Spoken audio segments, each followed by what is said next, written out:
Alright, today we're going to take a look at the new vintage collection Lando Calrissian. Now, some people don't consider the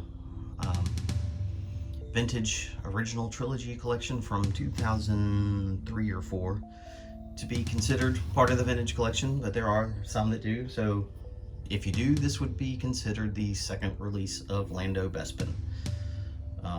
That figure, however, is very old and outdated and terrible. Let's see how this one is.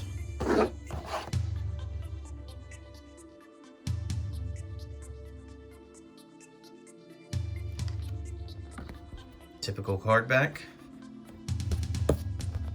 and the same figures that are pictured on the other cards in the wave.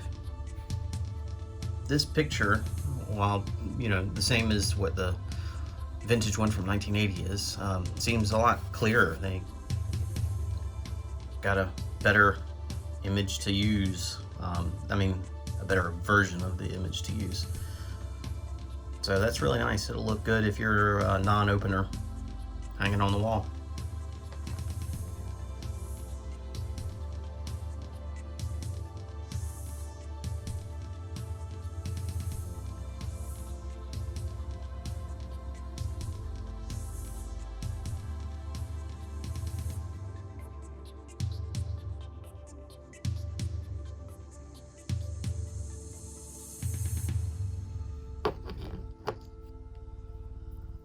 All right, here we go.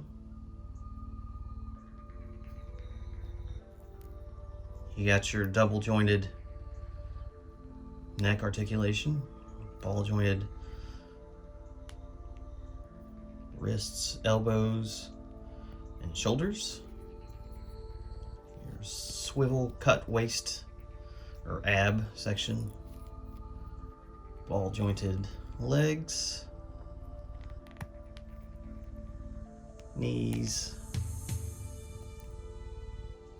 and just a simple ball joint on the feet.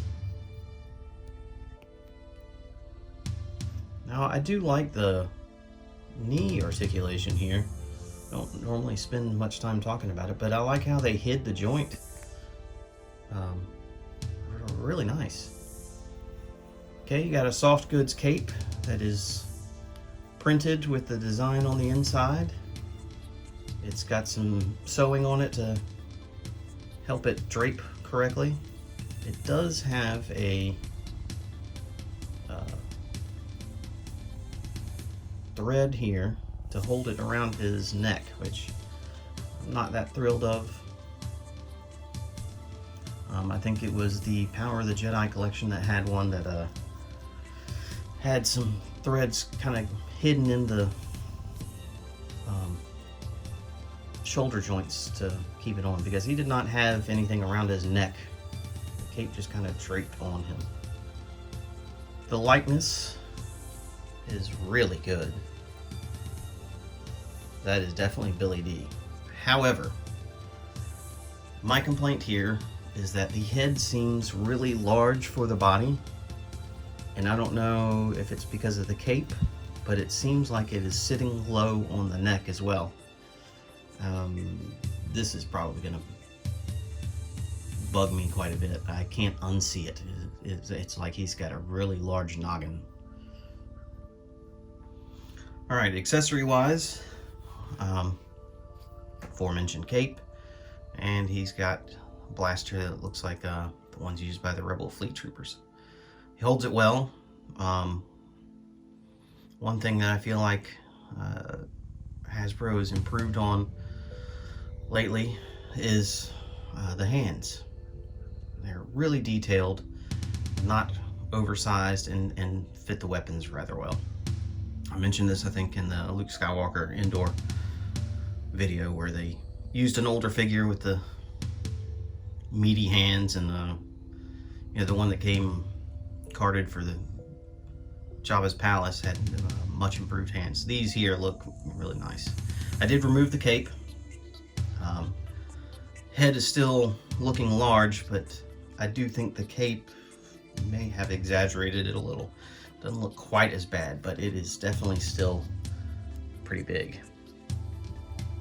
and does seem to sit a little low on the neck. Paint applications are pretty good. I don't feel like they're quite as good as some of the other characters. While the eyes look nice, there's just not a lot much going on. So design wise, I feel like again the neck maybe a little too short, head maybe a little too big, I'm not sure.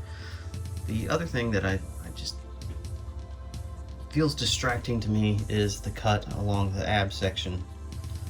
There's several figures that have it there. I don't know why this one bothers me as much as it does, but it feels a little distracting. Otherwise, the figure design wise is really nice. The detailing's good, the likeness is perfect. There's just a couple things that are nitpicky and keeping this from being the perfect figure for me. Alright, so there we have it. Vintage Collection Bespin Lando. Kind of, I don't know, 6 or 7 out of 10 for me on this one.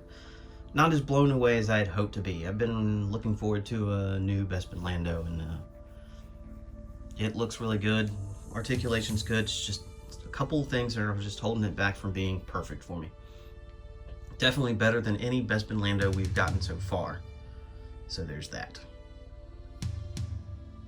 Alright, so let me know what you think in the comments. I try to respond to all of them. Please like and subscribe, and thanks for watching.